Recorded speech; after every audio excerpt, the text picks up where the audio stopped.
Welcome to Absolutely PlayStation Steam Gamers Tower Talk Episode 7. Today we're going to be talking about the epilogue to Season of the Splicers, the most recent TWAB, and we'll be covering the Crucible changes that were tweeted out recently. Coda, we just took you through the epilogue. Yep. We were both on vacation for a while, just as a heads up. That's why these weren't out as promptly as they usually are. But what did you think of the final mission? Spoiler alert. Well, it's as predicted. There was a portal. I don't think it was quite what Lakshmi had in mind. Right. That didn't seem to work out very well for Lakshmi. You were hoping that she was still alive so we could put her on trial, but I'm pretty sure she got ripped apart by a Minotaur. I said trial. Yeah. Definitely didn't say anything worse than that. I mean, it's fine. It was another override mission, this time in the last city, the Elixni quarters area. Which now you didn't get to see this, but the alternate version of that actually has the Taken attacking the last city as well as the Vex. So you know how each one has had a Vex or a separate enemy. This one was the Taken. I thought overall it was an override. I mean, yeah. So that means that without Quoria, Savathun now just can still control the Taken, I'm guessing. Yeah, it has to have some kind of implication like that, because otherwise how is she directing them? Right. The cutscene we got at the end was a very nice action cutscene, which you actually don't get a lot of those in Destiny. A lot of the cutscenes tend to be more dialogue-based. The only one I can really think of that was a fight was the beginning of the game, when the Cabal attack of Destiny 2, and Cade's fight in the prison. I think those are the only ones where you see the others in battle. There is a scene sometime near the end of the Red War campaign. Oh yeah, whenever you're attacking Gull's fortress. Right. Yeah. And in Curse of Osiris, he was kind of attacking the Vault of Glass simulation. But I get what you mean. We actually got to see our characters in action. And as much as it pains me to say this, I was really not impressed with whoever choreographed the action scenes. The Vex were Stormtrooper aimed at a bunch of Fallen that were just standing there. Right, all you had to do was make them Vandals that could do their little spinny move that gets them out of the way, or and then have a bubble back there that Saint 14 puts up a bubble and all the Elixni are huddling in it. That'd be cooler. Are there any Ward of Dawn users in the vicinity? I mean, it was good. The story beat I liked. The cutscene I didn't. I liked the cutscene from Chosen a lot better. Yeah. I actually much more prefer the artistically rendered cutscenes that we get, like the one where Crow saves Zavala, and the one we got this season of Saint 14, hearing how the Elixni view him. Right. I like those. I prefer actual cinematic cutscenes like that though for the end. I just wish they would have done a better job at it. I think I would have rather seen Lakshmi giving her speech and then what happened to her than see us all fighting. And we weren't even there because at that point we were in the Vex portal. It does pick up once Korra enters the fight a little bit, because you see other heroes come in, including Holiday. Right. So was it just me, or did you think that Nova Bomb was not intended for the Vex when it first dropped? No, they definitely did that on purpose, because they show you Osiris, who, spoiler, might be being a little bit manipulated by Savathun right now. And I was like, right, Osiris sent this just Nova completely bomb off his rocker. Yeah. But then I was like, how can he send a Nova Bomb? He doesn't have a ghost anymore. And then he shows Korra. It's like, okay. Is that true? Because Eris can still use magic. I guess she uses magic in stasis. Yeah, so she uses hive magic, not. Yeah, so. Um. Yeah, that all implies that Osiris actually did lose his ghost, though. I mean, at this point, we don't know when Osiris got manipulated, taken. But Sagira's death was like depicted in a webcomic or something like that. It was web lore, yeah, but I guess the lore can lie all the time. I mean, it usually doesn't. Usually, anything that's put in the lore, it's either a biased perspective or it's usually just a biased perspective. But I feel like, at least with Savathun, they're allowed to do one thing where they like break the fourth wall and let us feel like we know what's going on and then pull the rug out from under us. I just want Sagira back. I know her actress is expensive. Yeah. Get a different actress. You've done it before. Right. Yeah, that doesn't affect me. Like, I want I want to see Sagira, even if she's not voiced. Mm-hmm. Like,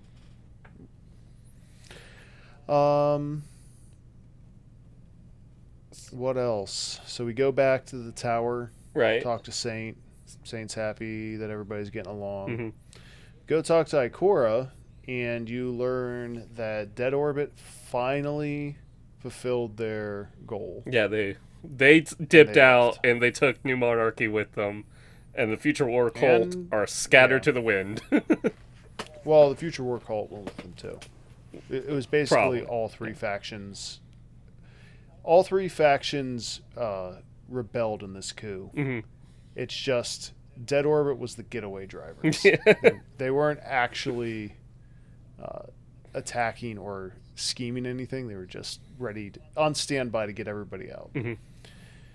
So I'm guessing that the Fallen are going to have to take the Elixni. Are going to have to take a bigger role. The Dead Orbit kind of filled before that, transport, logistics, that kind of stuff. Which, I mean, makes a lot of sense for them. Because if you think about it, like, the factions, as little as they had gameplay-wise in the lore, they were basically how the Vanguard was able to function with just 2 members. Yeah. They were, like, they're a huge part of the, like, political sphere of the tower. But not even political, just the logistical, like, getting supplies from point A to point B. So, last time we were talking, I believe, I had mentioned that the vision Osiris saw back in D1 of the 3 faction ships just, like, sailing off. We now know where those ships came from. Yes and no, because unless Dead Orbit's fleet had Vanguard symbols on them, then that is not the lore card. Oh, did it mention the Vanguard? Yeah, it said factions and Vanguard insignias on them. They jumped and then they jumped again. But I think they could be heading that way. I just have to keep saying that we're coming to an expansion called Lightfall. So I imagine things are going to get worse after Savathun, not better. Right. I feel like what would make this season's ending like a touch above is if someone had died from this incursion other than Lakshmi 2. Like, right.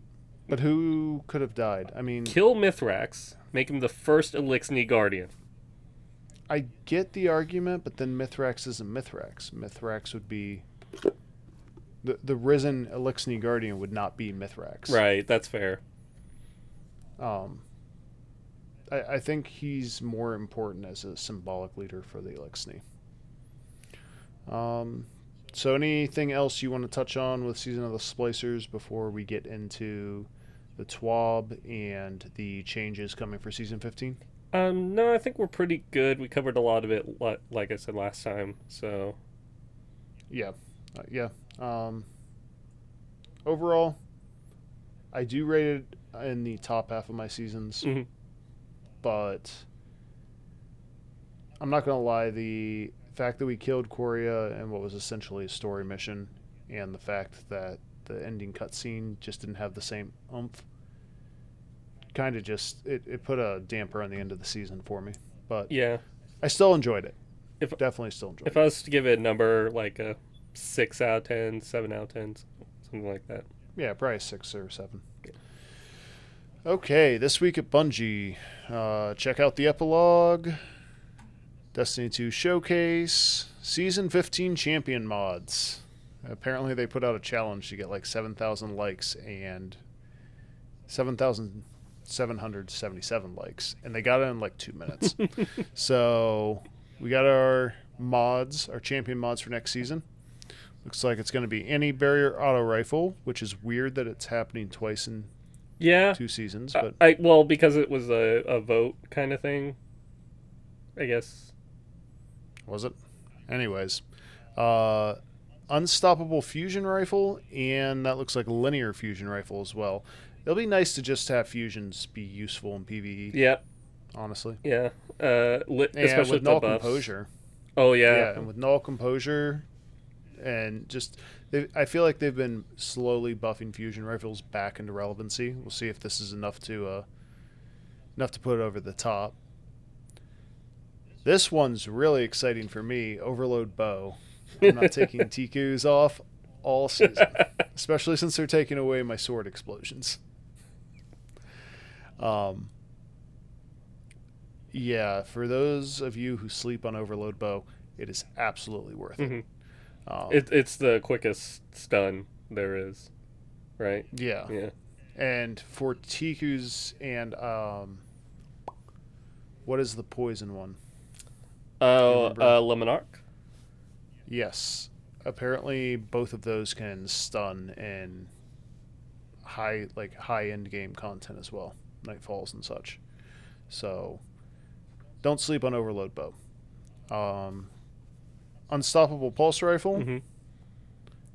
And unstoppable sidearm. That's 3 unstoppables. Yeah, I was noticing that too.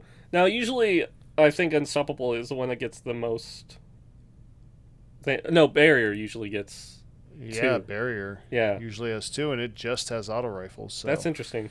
Maybe there's one. Thank God. They aren't showing. Well, there is one that they didn't show, and that is that swords are going to be overload as well. Okay. I like when swords are overload. Yeah, I think it's actually going to make my hunter basically an overload champ because I'm going to be able to run the Quick Fang and TQs. Yeah. So overload's just, they don't got anything they can do. I know my loadout. I'm gonna have a pulse rifle, fusion rifle, sword.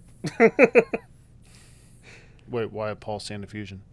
Oh, Pulse and fusion are both unstoppable. Oh, you're right. Assault rifle. It's just weird that there's 3 unstoppables. It's so weird, but hey, we'll get used to it. Maybe there's going to be a lot of unstoppable champs in this next bit of the story.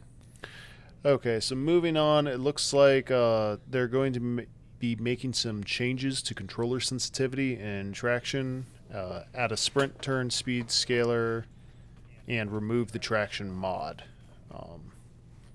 Add additional controller sensitivity options. 1 to 10 is still available. It looks like they're just increasing that up to 20. Mm-hmm. And added ADS sensitivity modifier. That's good, actually, because I like it when the sensitivity isn't the same. Mm-hmm. Or at least you have the choice when you're scoped in to be able to move just a little bit quicker. These seem to me to be changes made to make the controller more competitive to mouse and keyboard since crossplay is becoming a thing. Yeah, I don't think it's going to work. No. Because... But there are nice changes. Yeah, there are changes that needed to happen a while ago. From what I hear, you need to have traction on console or it just is miserable to try to turn or do anything, which isn't an issue for us on PC. Yeah. But, hey, I'm glad to see them again bringing stuff into the game, quality of life improvements that probably should have been in the game from the start, but hey, better late than never. Right. Okay, next up we have super regenerating exotics. So we got Shards of Galanor, Ursa Furiosa, Skull of Diorama, Phoenix Protocol, Storm Dancer's Brace, and Geomag Stabilizers. So before The reason I'm lumping these all together is because it seems like they are just making it flat 50% regen rate for all of these. You can't go above and beyond that, which I honestly kind of like. It gives a sense of consistency to the game. And for those who are looking for a way to bypass this, do a charge with light build with energy converter. Yeah. And throw your grenade afterwards, and you can get 90% of your super back. See that nerf next season. Yeah. They're also buffing the amount of energy you get for some of these to where they'll all kind of give you the same. They'll get to that 50% threshold pretty much, even if they were an underperforming one prior. Well, right. So Shards is increasing the amount of super grand for hits versus kills, so you'll more consistently get that one. Ursa's getting capped at 50. Skull of Diorama is getting increased refund per kill. Phoenix is capped. Storm Dancer refunds up to 50. And then Geomags, they're taking away the sprint to top off your super. Yep. And capping it at 50. So it's just kind of the Chaos Reach spam that's happening in Crucible, about to die way down. Yeah. Something else will replace it. I'm pretty sure it's going to be Nova Ward, but hey, what can you do? And then with those nerfs, we're getting buffs. Yes. So retunes and reworks. This is going to be a list of exotic armor that they are adjusting. I don't use a lot of these. I don't know how many of these you use, Coda, so we'll just... I think that's kind of the point, is these are ones that don't get used. So right. That is the point.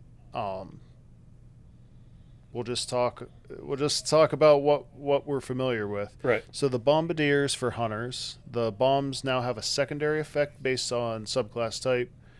Blinding for arc, which could be very powerful. Mm-hmm. Burn for solar, slow for stasis, and suppression for void. The suppression will not affect guardians and super. So that little tagline basically means that no one's going to pick this as a void option. Because the whole point of suppressing is you want to knock people out of their supers. That's the only reason why you would use it.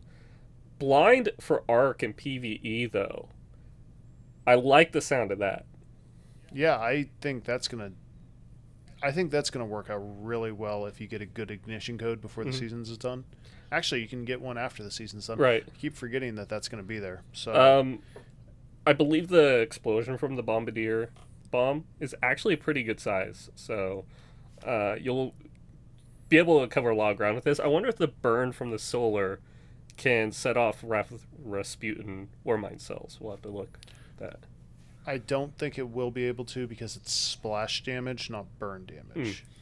One of the perks gives you burn damage, but that just helps kill everything. At least until next season. We'll get to that in a bit. Graviton Forfeit. Increased bonus invisibility duration. The melee regeneration speed now increases based on the number of enemies near you. And while invisible, your recovery is greatly increased and your weapons reload more quickly. Yeah, I kind of like the sounds of that. It very well is in that niche of trying to stay invisible the entire time. Gonna have to see how much it increases your recovery and reload speed to see if it's worth it. Yeah, I'm not particularly familiar with Graviton Forfeit, so... It's the helmet with the purple. I know what it looks like. Oh. I have one of them. I don't think I've ever actually put it on.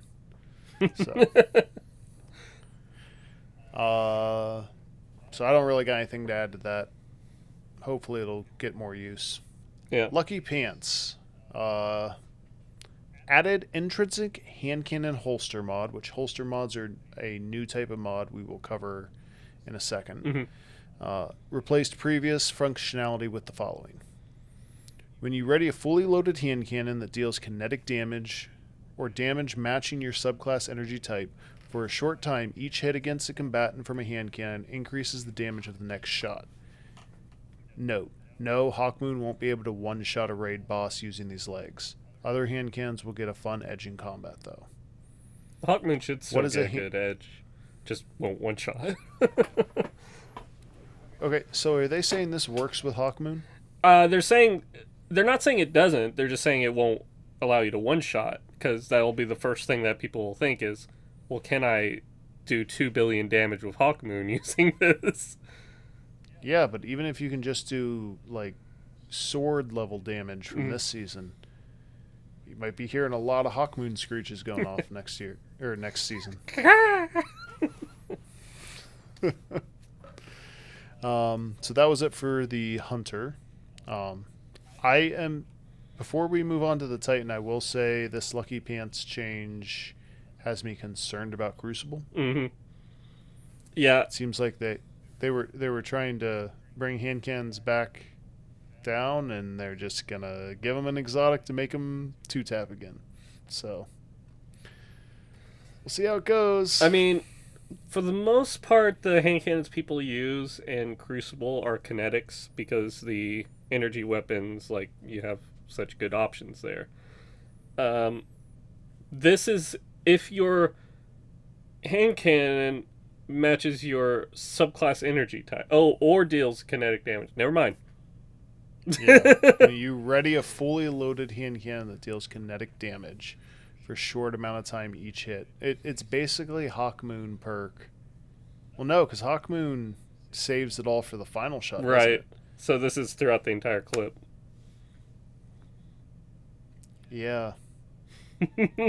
Although, maybe it won't, because it says when you ready a fully loaded hand cannon, which means it's not like you... But you have a time frame. So you would reload the gun, ready it, right, and then that counter starts. And for however long that counter starts, you're doing bonus damage.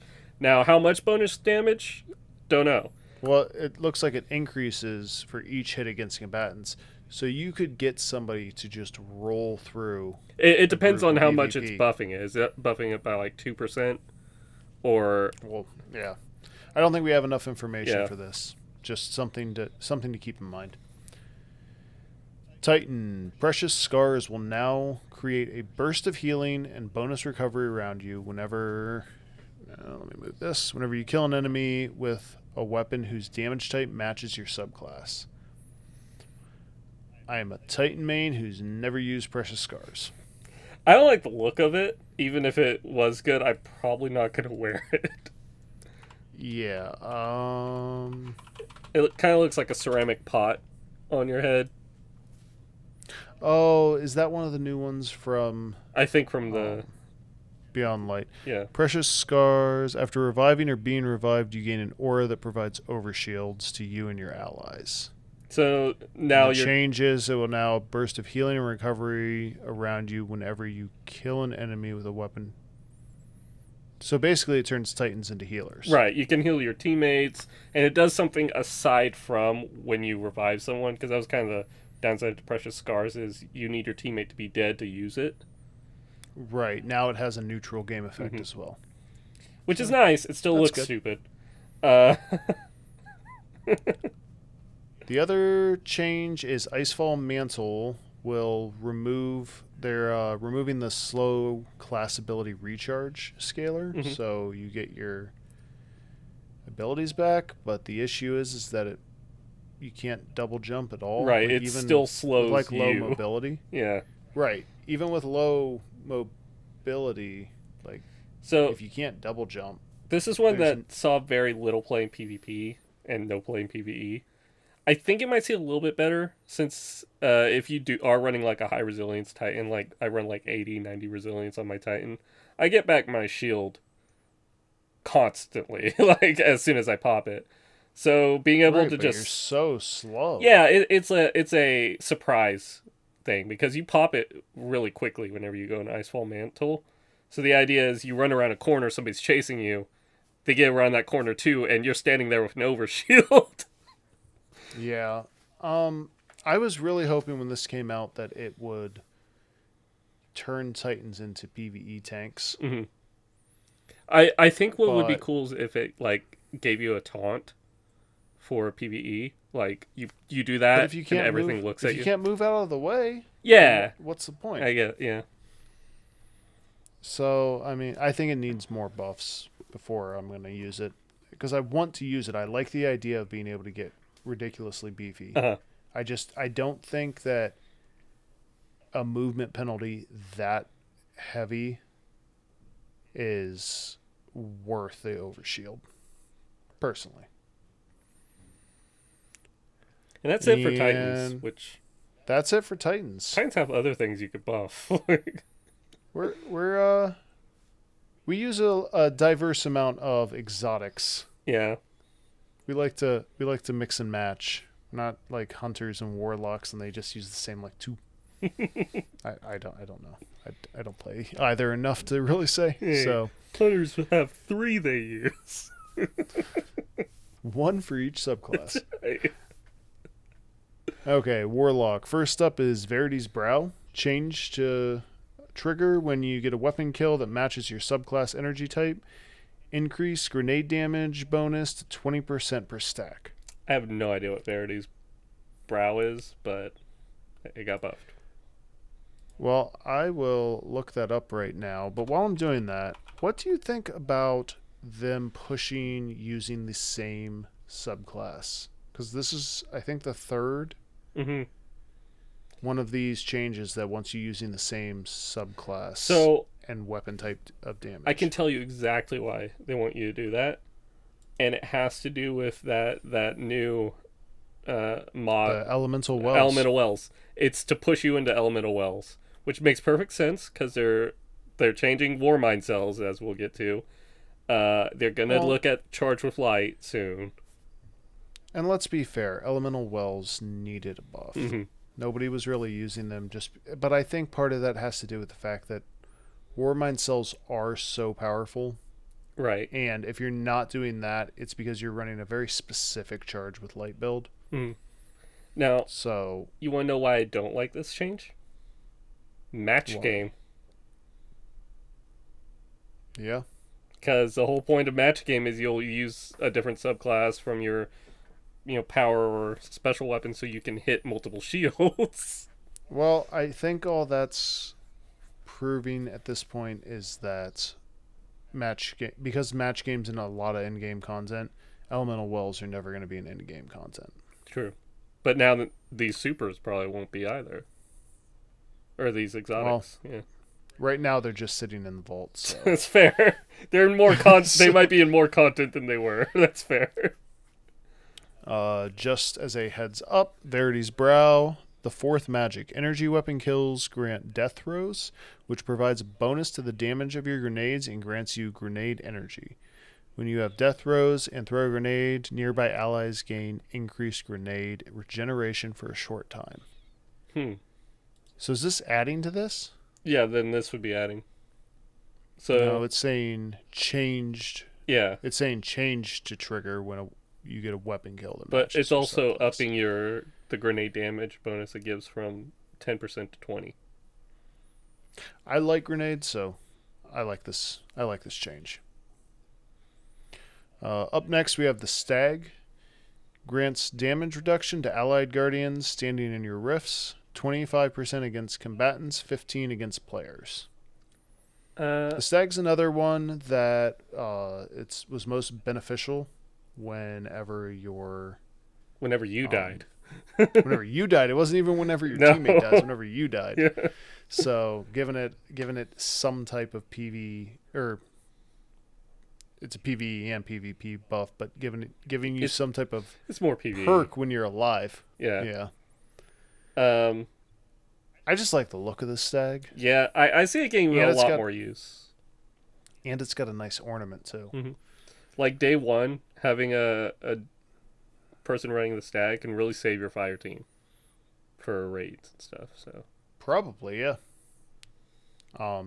Overall, just a good change. Mm-hmm. Promethean Spur has additional functionality. I feel like it's an unnecessary bullet point. While standing in a rift, solar weapon kills give you class ability energy.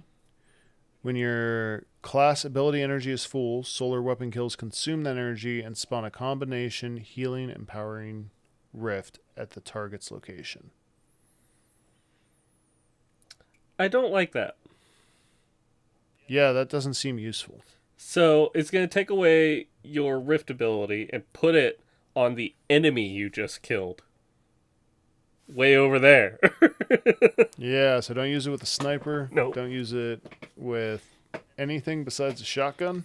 Right. I mean, And that's about it. Or a sword. yeah. There are lots of warlocks that like to slide around with a shotgun. Yeah, So. actually, no. A sword build could probably work with this. So. I don't know if I'd take it over, like, the Stag, even. Yeah. I mean, I'm not going to use it. I honestly don't really run any exotics on my warlock. I need to look through them and see if there's anything that matches my playstyle. Do you run your warlock? Yeah. I run all three, but not nearly as often as I run my Titan. So that's it for the exotics. All in all, good changes. There are some other exotics I feel like they could look at and maybe make some changes to them, but it's all right. I'll take what we got for now. Yeah. Hopefully we'll get something like this at the end of next season, too. Yeah. They seem to be better about tweaking stuff that's over and underperforming. Mm-hmm. Just, I don't know, in the last couple Well, they got a new team seasons for their sandbox balancing. Right. But yeah, overall, I like that they're just being more proactive and responding faster. Mm-hmm. It makes the game feel like we're not just stuck in a rut. Speaking of stuck in a rut, stay tuned for when we talk about them finally acknowledging Crucible players are people.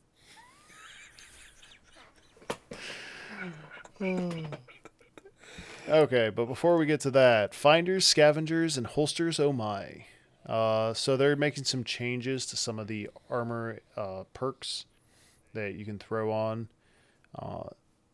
Mostly having to deal with finders and scavengers. I personally run 2 finders, 2 scavengers for whatever my build is focused around, because you never run out of it. So I see why they're making these changes. For ammo finders, now have an increased chance to spawn ammo kills with primary weapons and a further increased chance with exotic primaries. I like so Huckleberry it. and Risk Runner. Yeah, and even Hawkmoon. And Hawkmoon. Yeah, I'm going to use Hawkmoon a lot next season. I'm just going. I'm a hunter main. Scavenger. Multiple copies of scavenger mods of the same type no longer stack. Good. I'm fine with that. Yep. Honestly, I'll just use 2 different types of scavenger mods. Yeah, one for your special, one for your heavy. Yeah. And that means in PvP, less special ammo's going around. Yeah. And you really won't feel like you're not getting as much ammo from your scavenger because you'll be getting more ammo from your finder. Yeah. I can always feel it when scavenger isn't on, though. I really can. Mm-hmm. But I think we'll get used to it, especially now that there's going to be an actual difference between using your primary and your secondary. I think it'll be okay. And if it's not, we can just complain. That's what the subreddit's for.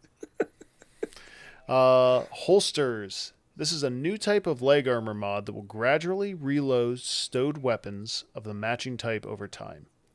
Multiple copies of holster mods of the same type will increase the rate of ammo reloaded. This will work for... I was going to read them off, and instead what I'm going to tell you is it will not work for Ariana's Vow, rocket launchers, breech-loaded grenade launchers, and bows. Mm-hmm. Ariana's Vow, because that would probably break that gun. And rocket launchers, breech-loaded grenade launchers, which are the energy or kinetic versions. And bows don't have holster because they only hold 1. unless you in the got like magazine. overflow, but that auto reloads. But that's for a you. that's a build a build you're specking into. And all of those already have like an auto reloading perk. Yeah. Right. So it's basically a new mod for every type of weapon. Now, I'm a little bit concerned because, like, say I have an auto rifle with auto loading holster. I guess I just won't put that mod then on my legs, but it just feels like it's a pointless perk on my gun now. I don't know. But if you don't have auto loading, then it basically gives it. So imagine you almost have a god rule of not posterity. What's the shotgun? Which one? Or first in, last out. We'll just say first in, last out. But you do have the shotgun holster mod on. Then you could use that whenever you need to do slug shotguns. I think it's just to kind of fill the gaps until you actually have an auto loading version of the guns you want. Or some weapons don't roll with auto loading. Yeah. So it'll make them more viable for short DPS windows. Yeah. So I don't know. It's I'll have to see really how it works. But I'm not too sure if I like this being a new mod. I feel like there's other things that could work as a better mod, like things that like help equalize mobility between the classes or something like that. There's been lots of suggestions for new mods. I don't think it hurts to throw a new mod. It doesn't. Worst comes to worst, nobody uses it, and it just sits there. Oh, there's also not going to be one for swords, in case you were wondering.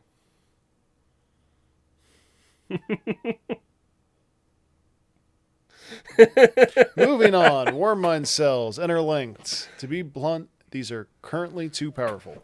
Yeah. Fair. Yeah. So the changes they're making are basically because when they made Warmind cells, sunsetting was still a thing. Mm-hmm. So they allowed them to be overkill. Then they got cold feet and sunsetting. And now Warmind cells are stuck in the game way too powerful compared to everything else that's in the game. And I can personally say that this is true because I have Warmind cell builds that I take off because it makes the game too trivial. Yeah. I mean, it literally, even at high-end level of play, like, there's nothing the enemies can do. So, base Warmind cells reduce radius of explosion effect from 10 to 6 meters. So they're reducing the base range almost in half. And reducing the damage from the cells.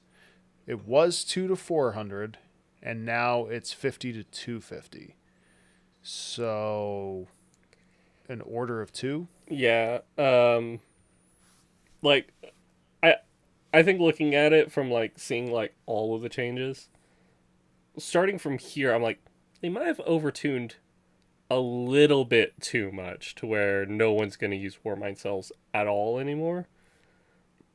I think if that's the case, they'll buff them back. Right. Because I don't have an issue with this per se. I'll have to feel what the reduced damage is. Because 200 was enough to kill things, and you can still get 250.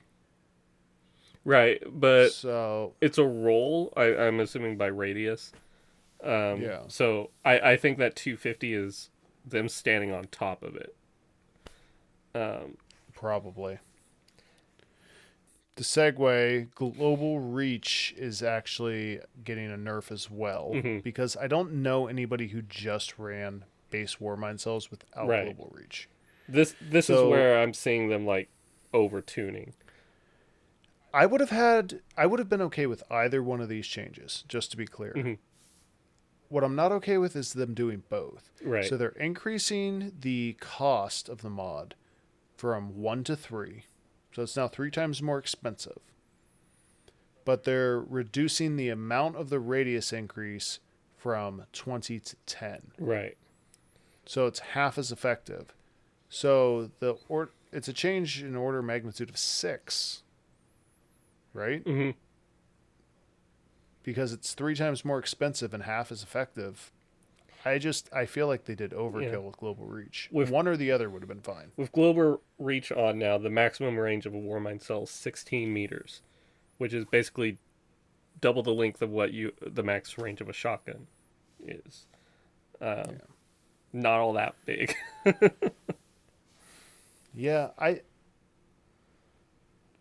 gonna have to see him in action.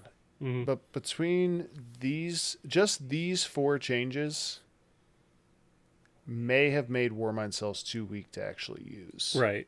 And consistently. then they made changes on top of that. Right. So they changed Wrath of Rasputin, reduced the bonus solar damage basically in half.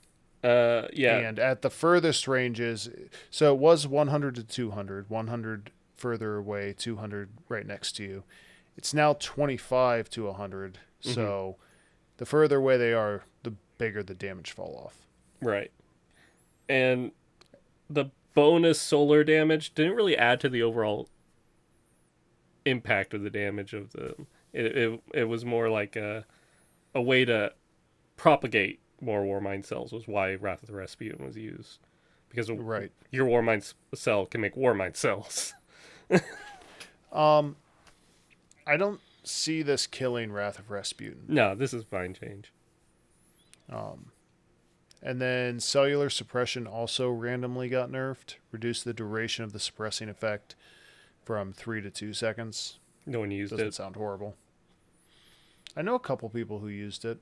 I don't know why you'd use that when you could just fire a grenade launcher. But hey, They didn't change Fireteam Medic or Burning Cells, which were 2 other very popular ones. So those kind of builds. or Rage of Rasputin. Or Rage of Rasputin, yeah. So those can still stick around pretty well. Those builds. Yeah.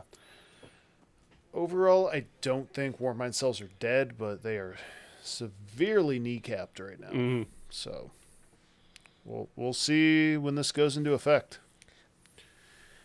Elemental Wells. Back to Elemental Wells. 2 Elemental Well mods are gaining improvements in order to make them more competitive compared to other combat modes.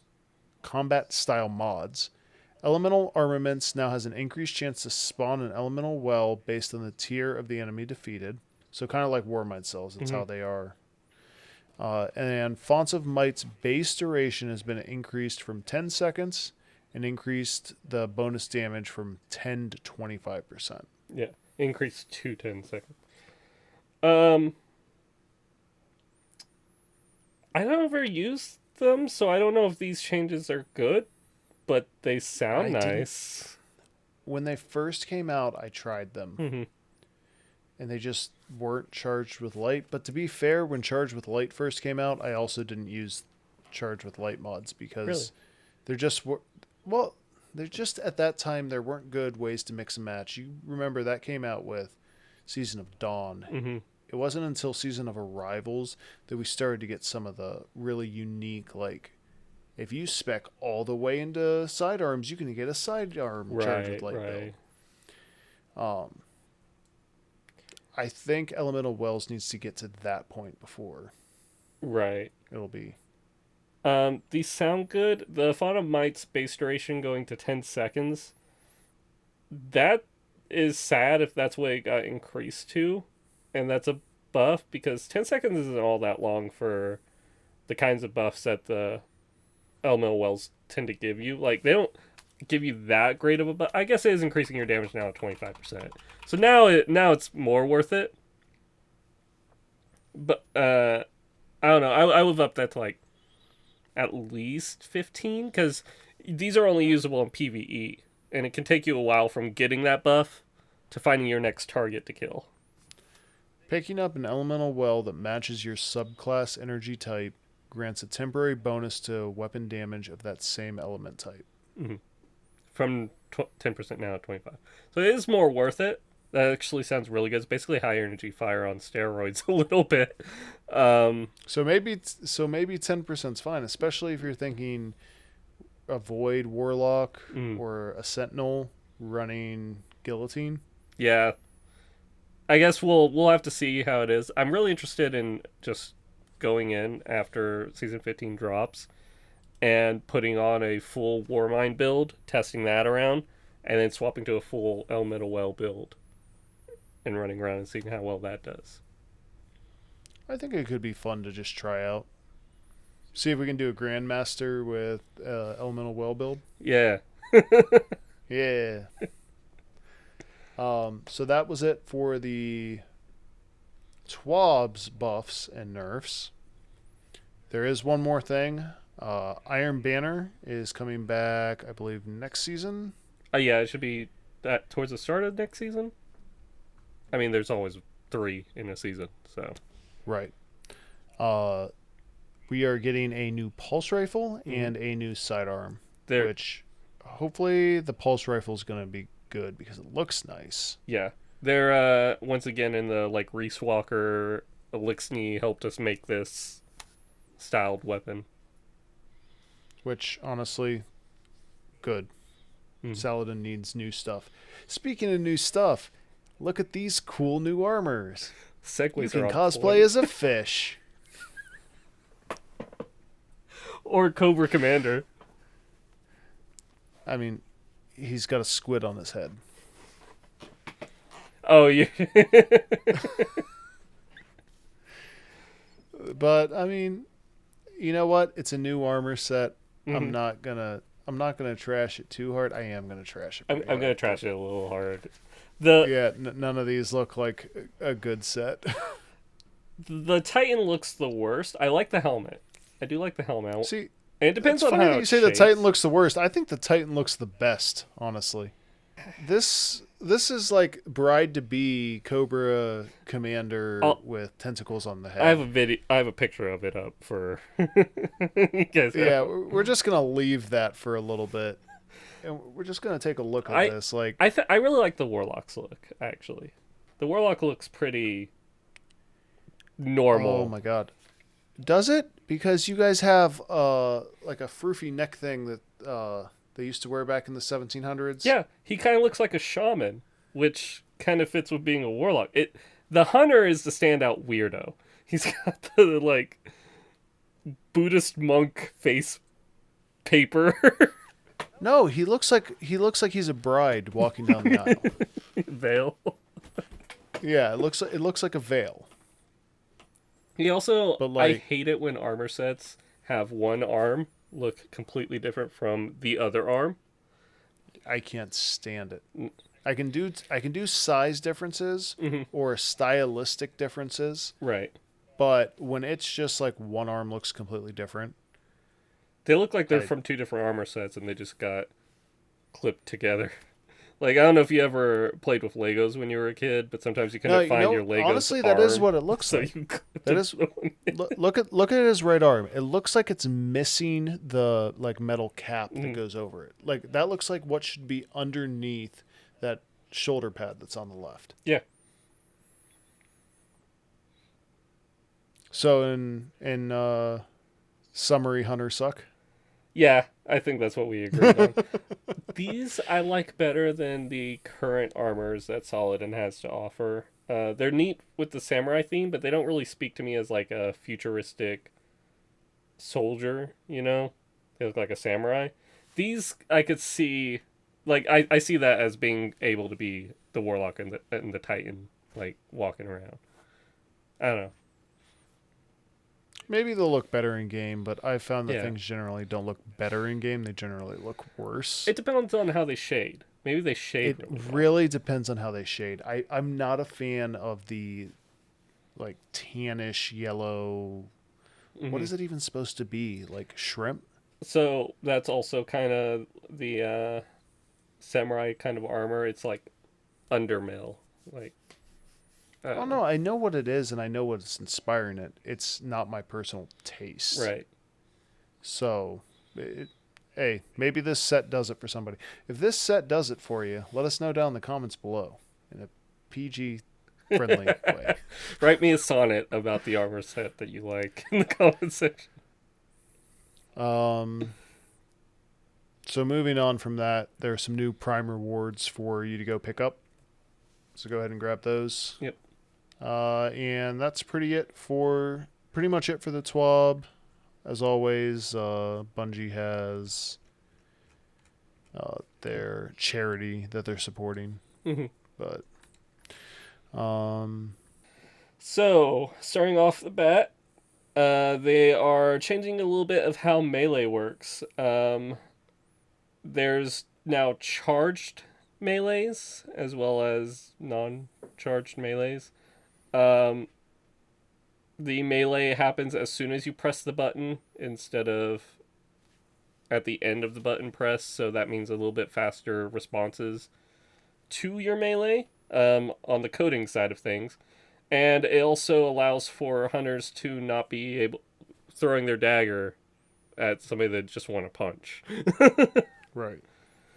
Well, and that also applies for warlocks. They have a couple things that Mhm. they throw as well. So you can basically keybind your regular melee and your charged melee attack to two different keys if it fits your fancy. Good quality of life change. And because controllers have limited buttons, the same button that is your finisher is your uncharged melee. Is what they're saying. So that is helpful. Yep.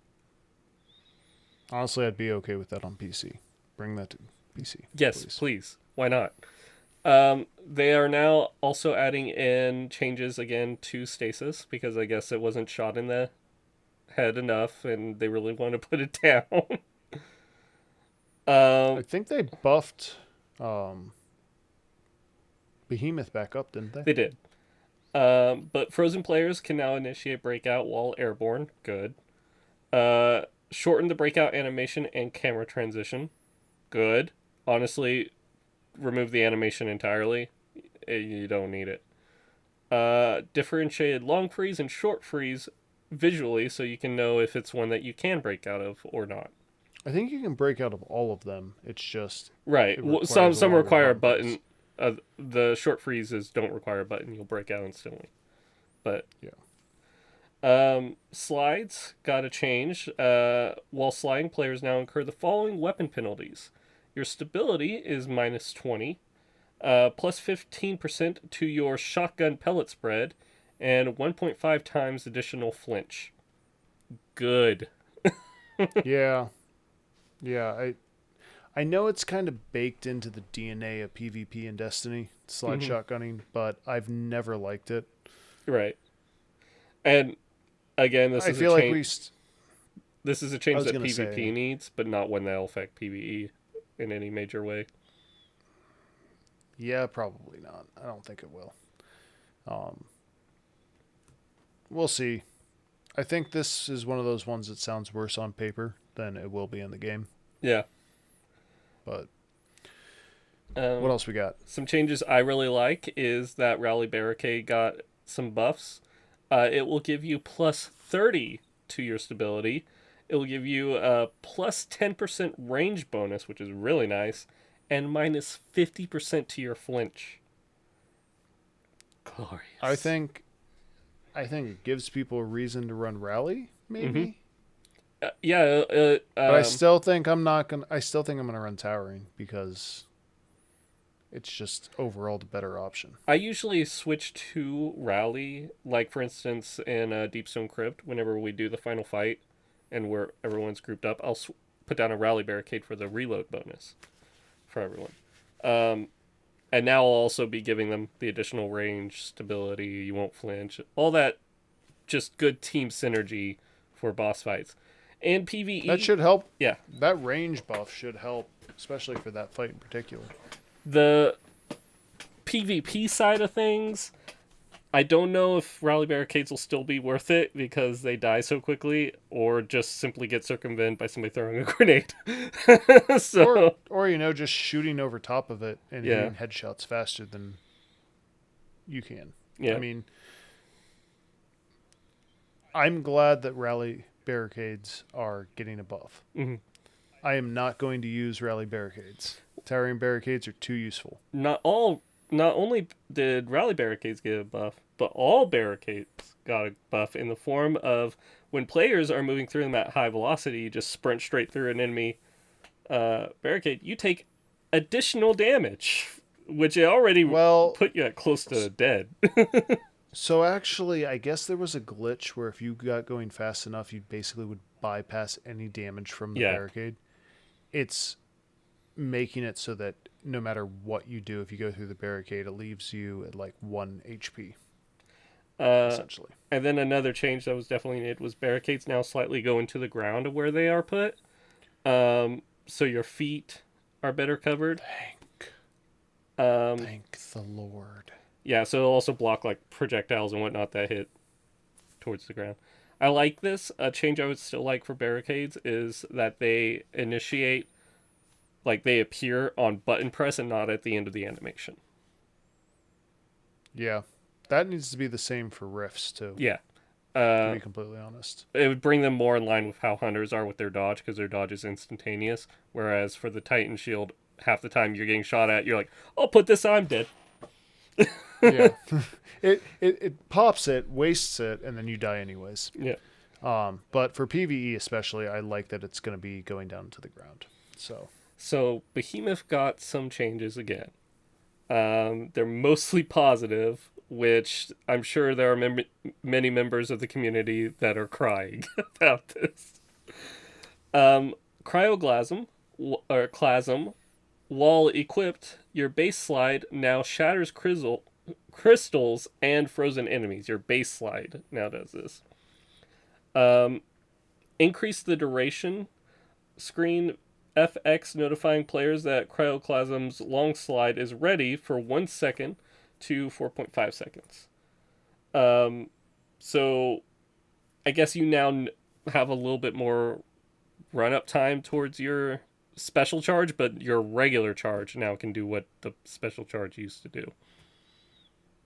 I guess. We'll have to try it out. Yeah. It's a wordy explanation. Shiver Strike increases your movement speed by 25%. Nice. Yes. Give us one subclass that actually has movement. Mm-hmm. Whisper of Rhyme has fixed a bug where the overshield provided was not scaling precision damage correctly. So, a little bit stronger of an Bug overshield. fix. Yeah. Middletree Sunbreaker. Your throwing hammer has increased time before the hammer explodes after hitting the ground, so you have more time to go and pick it up. It's from 6.5 seconds to 10 seconds, so almost doubled. And it increases the damage versus powerful PVE combatants by 50%. I like it. I like it too. Top and bottom tree strikers got the Fist of Havoc, increased the slam detonation radius by 14%, reduced slam damage fall off, and reduced slam attack activation cost from 21% to 18%. Basically giving strikers a reason to run something besides Thunder Crash. Right. It's also, most people, whenever you run Fist of Havoc, you do the shoulder charge because it's faster and more energy efficient than the big slam. You only big slam on lots of targets. This just makes it much more efficient to actually do the slam attacks. Right. It's making the super more energy efficient. Mm-hmm. I think next season you're going to see a lot of strikers and a lot of Nova Warpers. Inertia Override for the Middletree Striker has increased duration from 4 seconds to 6 seconds. Nice. And sliding over an ammo brick now grants plus 20% melee energy. So you're going to see even more. Know that happened. You're going to see even more Middletree Strikers in PVE. Yeah, I didn't even know that sliding over ammo bricks gave me back my melee energy, or I would have been doing it more. So that, real quick, that 4 to 6 second activation or duration, what is that regarding? For Inertia Overdrive, which is whenever you do a melee hit, your weapon damage is increased. Okay. So it goes from melee, increased weapon damage, you kill things, pick up an ammo brick, get your melee back, slam. I misheard you. I thought you were saying Middletree. This is for Middletree. That gives you I run that class all the time, and I don't even know what the passives are. You only run it for one thing. I only run it for the big PP damage.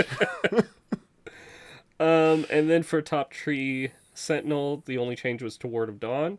It increases damage taken from bosses from 0.25 to 7 times at 0 resilience. Increased damage. So the ward takes more damage from bosses. If you're at 0 resilience, it's going to end up taking, I think, 7 times more damage than it's normally taking. If you're at 10 resilience, it's going to take the a quarter. Yeah, of what it's taking now. So it's basically requiring you to spec into resilience for your ward. Which I already do. Damage. I'm a Titan. My resilience is always that high. Right. Damage taken can scale down to 2.5 based on the owner's resilience stats. So yeah. Hunters. Revenant, your Silence and Squall, has increased Squall movement speed by 20%. Squall Storm now stops when it touches a boss. Good, it's better for DPS. Bad, it's faster. Yeah. It's going. Welcome back to PvP, my friend. Welcome back. Oh, no, they went back. Withering Blade, your little shuriken throwers, increase projectile speed and tracking by 10%. I believe they just undid the nerf they put on it before. So yeah, bad Bungie. Bad. I like the entire Revenant subclass, so I like these. I like the increased damage to bosses, but you've undone everything you did to nerf in PvP. I don't like that. What's the point? Sorry, but I'm a fan. Good job, Bungie. Bravo. Middletree Gunslinger, knife kick, increased burning duration from 3 seconds to 4 seconds. So barely noticeable. Yeah, I don't know. When you throw your knives, it catches enemies on fire. Yeah, but and it gives you energy back for it. Your buff that gives you your energy back, so you can keep throwing knives. But 3 to 4 seconds isn't really that noticeable. Maybe with the right build, though, this can allow you to just go from chaining knives. Maybe, I don't know. Maybe, possibly. Top Tree Gunslinger, 6-shooter. Damage fall off now starts at 25 meters instead of 20 meters, so a little bit of a range buff there for that. But nothing about Bomb Tree, so I think people will still pick Bomb Tree because Nighthawk. Yeah, I don't really know anybody who runs Top Tree. Yeah. I mean, I've seen it run before, but every time I see it, I'm like, oh, look, a unicorn. And then I go on about my day. I see it run in PvP, but well, that's why I'd never see it. The damage fall off doesn't matter because it's still a one shot. It's a one shot across the map, so. Arc Staff extended the passive super duration from 16 seconds to 20 seconds. Nice. Increased heavy slam detonation radius from 5 meters to 6 meters. Nice. Increased damage versus PVE combatants by 33%. Nice. Yes. We might actually see some Arcstriders. When's the last time you saw an Arcstrider out in the wild? D2 year 1. Yeah, it's been a hot second. Yeah. Raiden Flux meta coming in. Top Tree Arcstrider, the Deadly Reach perk has the increased duration from 8 seconds to 10 seconds. Not too sure what that does, but it's a decent buff, I guess. Middletree Arcstrider, Lightning Weave, dealing damage with Tempest Strike, now triggers Lightning Weave. Timer can now be extended by dealing damage with any weapon. Don't know what that does, but sounds nice. Middletree Nightstalker, Spectral Blades, reduce damage reduction during super from 52% to 47%.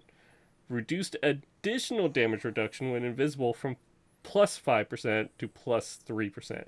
This means the highest damage reduction you have in your super is 50%. One of the lowest damage reductions out of any super in the game. And for a melee super. we're talking about for Middletree Void, right? Yeah, That is one of the tankiest supers in the game. it is currently. Yeah. I'm glad they're making these changes. They need to make these changes. It's an invisible, tanky, roaming super. I That is think horrifying. I think you'll still see the same amount of play, and still be Yeah. just as good, but you might have a better chance against it, and no effect at all in PVE. Yeah. As far as I'm aware, it's got a pretty good neutral game too. So Yeah, it's got I think that you going for it. mostly play it for the neutral game, and to then Yeah. end the game with your super. Yeah. um, I don't think that's going to break the subclass. no. I think it just is tuning it back a bit.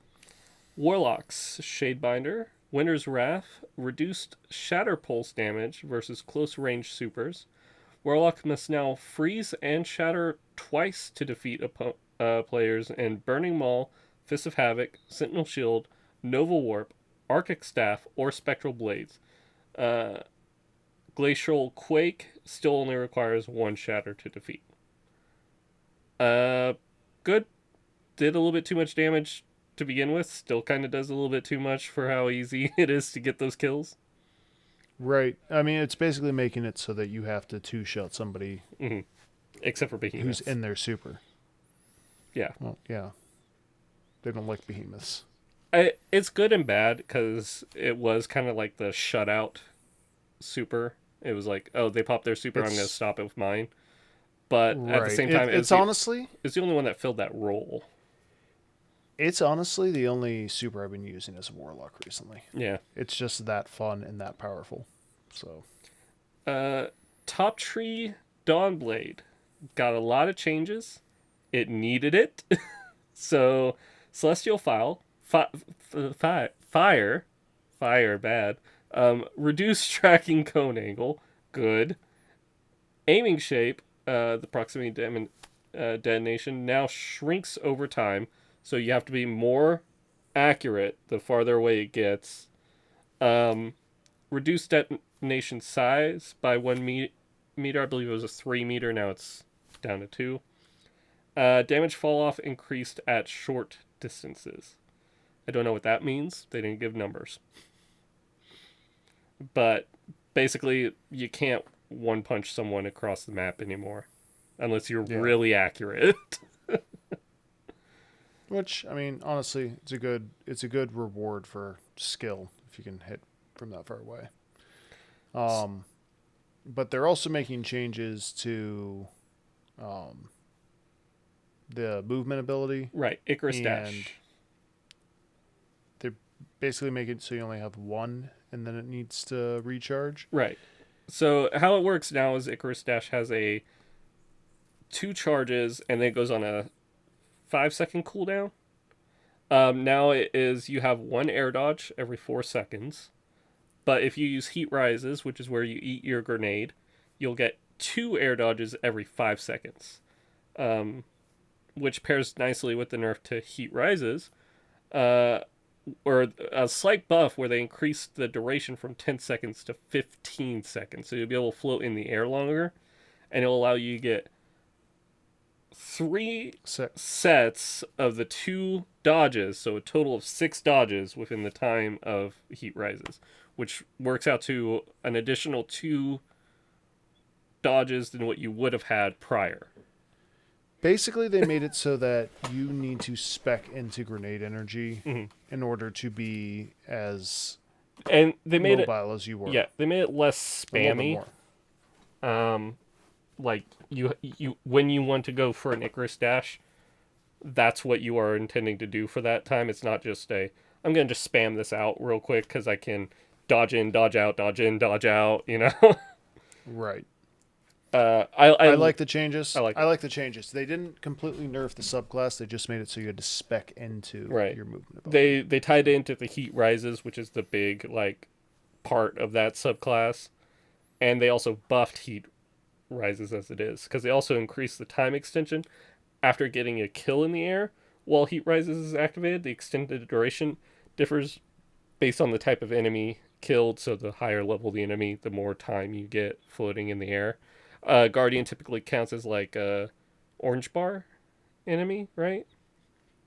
So you'll probably get like an additional like 3 seconds per kill, which could work pretty good. Your location now appears on enemy radar when using heat rises. That's big because you didn't. So you were invisible to the radar while you were floating in the air with your sniper rifle around the corner. But now there's a little bit of a chance to outplay you. But the other buffs are also really nice. So we're kind of pushing it on time. Why don't we rapid fire the rest of these changes? Okay. I know there is going to be 1 to Well of Radiance. It's going to be similar to Ward of Dawn, where you're going to need to be a Warlock specking into Resilience. Yep. Well, Radiance increases damage taken from bosses by 0.25 to 1.5 at 0 resilience. 10 resilience, it's 0.25%. Increased damage resistance buff versus enemy players from 20% to 40%. So you'll take even less damage from players while you are inside of your thing. Right. Yeah. Guiding Flame, increased duration from 7 seconds to 10 seconds. And increased damage buff from 20% to 25%. Bottom Tree Dawnblade. Phoenix Dive, reduce the delay before the dive starts, so you'll pretty much instantaneously go down. Can now input a direction to dive in that direction, which is nice. I've always thought that it should have that. Igniting Touch, your melee. Ability rework. Solar ability kills and kills on burning targets now cause targets to explode and burn other nearby enemies, who will also explode if they die while burning. It sounds like they made their melee Warmind cells. No, they made the melee Tikus. Yeah, true. Just run Tikus with that Warlock build, and everything will blow up. I'm liking the sound of Bottom Tree as a PvP or PVE like ad clearing capability. Yeah, it looks like it's going to be very good for that. Middletree Stormcaller, aka Chaos Reach. Increased beam environment collision size to better match collision size with damage size, meaning it will not go around corners, hopefully, maybe. I'll believe it when I see it. Reduced beam damage radius in PvP by 20%. Maybe you can get out of it. Nope. Reduced beam endpoint spear radius in PvP by 33%. We'll see about that. Bottom Tree Stormcaller. Arc Soul has increased duration from 12 seconds to 13 seconds. Nice, could be longer. Increased fire rate by 10%. Maybe never mind. That's actually perfectly fine. Yeah, that seems like a good buff. Electrostatic Surge now increases sprint speed when allies are near. Landfall now fires 5 Arctic ground projectiles on cast. All these sound like really that. nice. Yep. Middletree Voidwalker. Nova Warp. Increased damage versus PvE combatants by 73%. And that's all you're going to see in PvE now. No longer slows movement speed while charging/charged. Oh. Now detonates on cast. Oh. So, I will pause for this one. For those of you who were here during Forsaken when it launched, you know how strong this subclass can be. I'm pretty sure they just put it back where it was. Yep. It sounds like it. Handheld Supernova has increased damage versus PvE combatants by 100%.